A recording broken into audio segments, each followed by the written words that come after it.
4.5 acres of sovereign and mobile American territory. That's how the US Navy describes their Nimitz-class carrier. Most people know what an aircraft carrier or a submarine is, but there are 7 categories of modern warship, which consists of aircraft carriers, cruisers, destroyers, frigates, corvettes, amphibious assault ships, and submarines. What about battleships? Oh well, a battleship was a large armored warship with large caliber guns. They were the most powerful type of warship during the late 19th and early 20th century. But as newer types of warships started traveling the blue waters, battleships faded away, with the last one being decommissioned at the end of the Cold War. And how about the other? No more audience questions during the video. That's what the comments section is for. So once your voyage through this video is over, you'd know why destroyers are called as such, even though all warships have the power to destroy. And you would finally know what differentiates these classes of ships from one another. Or will you? The first aircraft carriers became operational in the early 1920s, storing, launching, recovering, and servicing aircraft at sea. Enabling a nation with airborne operations far away from home and close to the enemy is very advantageous for obvious reasons. A single supercarrier holds enough firepower to rival the entire air forces of some nations. A carrier air wing is able to perform over 150 strike missions at once, hitting over 700 targets a day, but they can also protect friendly forces, conduct electronic warfare, assist in special operations, and carry out search and rescue missions. Supercarriers can accommodate 4,000 to 5,000 personnel, including the ship's company, air wing, and other support staff. Even though aircraft carriers do have surface-to-air missiles, guns, and other armament, they usually do not travel alone. Instead, they travel with a fleet composed of other classes of military ships called the Carrier Strike Group, which is typically made up of an aircraft carrier, at least 1 cruiser and 2 destroyers or frigates, and a carrier air wing of 65 to 70 aircraft. A carrier strike group could also on occasion include submarines, logistic ships, and a supply ship. An aircraft carrier often acts as the command platform for large battle groups or multinational task forces. Aircraft carriers traditionally ran on diesel fuel, but some of the newer aircraft carriers are nuclear powered. In colonial times, a cruiser would have been cruising the world, showing off their flag and representing the overwhelming force that could be brought to bear far from home. The name has stayed, but the role is not exactly just cruising around anymore. During the period between the end of the First World War in 1918 and the beginning of the Second World War in 1939, also known as the interwar period, cruisers were limited by treaty to a maximum size of 10,000 tons. 2 types were defined by treaty. The heavy cruisers carried anywhere between 8 to 10 8-inch guns, and the light cruisers carried 12 to 15 6-inch guns. But both heavy and light cruisers carried a heavy battery of secondary and anti-aircraft guns. In wartime, cruisers were to operate alone on the high seas to interdict enemy commerce, but also to protect the battle line against enemy light cruisers. These were mostly heavy cruiser roles, but both types of cruisers usually had top speeds in excess of 30 knots. Today's cruisers are primarily guided missile warships, ranging in size anywhere from 7,000 to 10,000 tons. Only the world's largest navies can afford to build and operate modern cruisers, principally the United States and Russia. In today's world, the role of the cruiser depends on the navy that it's employed in. In the US Navy, cruisers are primarily an anti-air defense vessel, while in the Russian Navy, they're anti-ship platforms. Other missions include commerce raidings and shore bombardments. Even though the US Navy at some point had a number of nuclear-powered cruisers in its fleet, they were all decommissioned in the 90s since they were deemed too expensive to build and maintain. Okay, enough cruising, let's move on to destroyers. Before we talk about destroyers, we need to briefly talk about torpedoes. In 1866, an English engineer called Robert Whitehead invented the first effective self-propelled underwater torpedo, eponymously named Whitehead torpedo. At the time, battleships were heavily armored and protected against gunfire, but only above the waterline. So the invention of Whitehead torpedoes changed everything. Suddenly, there was a weapon that could be carried on a small, fast and relatively inexpensive boat called a torpedo boat that could strike a large ship underwater, bypassing all its armor protection. A torpedo had the potential to cripple and even sink a battleship with one blow. But wait, with all its armament, why wouldn't a large battleship be able to annihilate a little torpedo boat? See, the turbine engine allowed the torpedo boats to reach speeds that challenged the large caliber but slow-firing guns on the battleships and cruisers. As a result, a new class of ships emerged to protect the main fleet from torpedo boats, and it was creatively called torpedo boat destroyers. Torpedo boat destroyers were larger than torpedo boats, but much smaller than the cruisers, and this meant that they were more maneuverable and better equipped to deal with the torpedo boats. So they started traveling the blue waters with the fleet to protect them against torpedo boats. But shortly after, the destroyers themselves were armed with torpedoes, which allowed them to torpedo bigger enemy warships beyond the range of the small coastal torpedo boats. And that was the end of it for the torpedo boats. But not for the torpedo boat destroyers, which are now just referred to as destroyers. Destroyers were protectors of the fleet, so when submarines became practical, the destroyers were equipped with depth charges, sonar and other anti-submarine weapons and became the submarine's #1 enemy.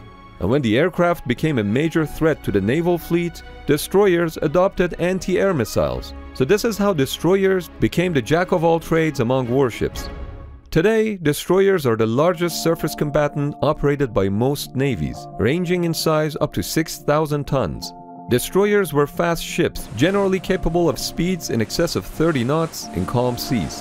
But with the destroyers getting larger and more heavily armed, the difference between the cruisers and destroyers have greatly diminished. While a cruiser should nominally be bigger, this is not always the case.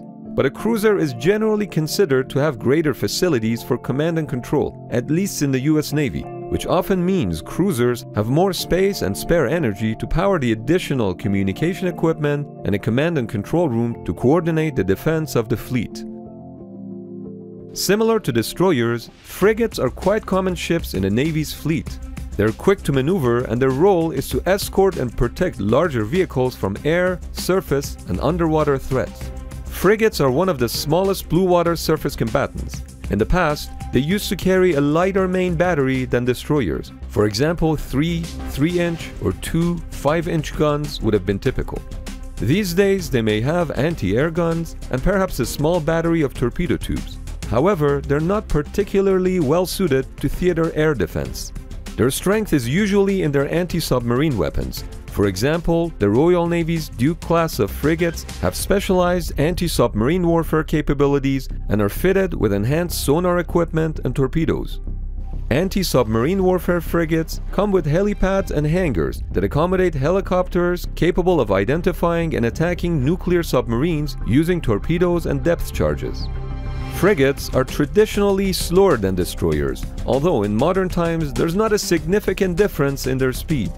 Today's frigates often displace up to 3,000 tons and are usually capable of top speeds of 27 to 30 knots. One of the faster frigates is the Indian Navy's Chivalric class, which can travel at speeds of up to 32 knots.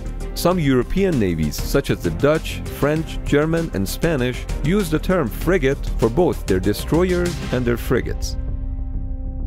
Vessels that are smaller than frigates are typically identified as corvettes or missile boats, which are not big enough to have a full air defense radar, and therefore are not used to escort other vessels or defend large areas.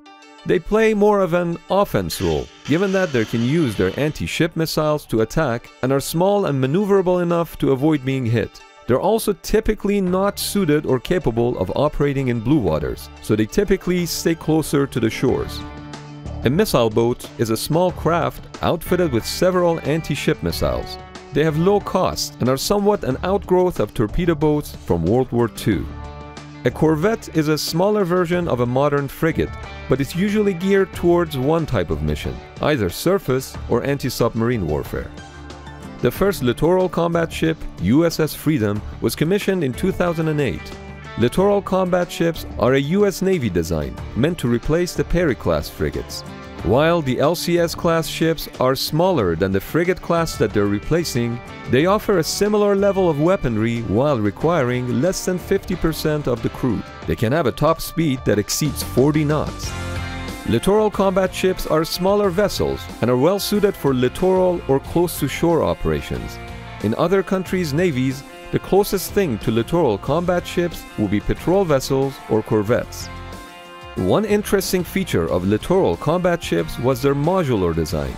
They could be reconfigured for different roles, like anti-submarine warfare or surface warfare by changing their weapon systems, sensors, and mission crews.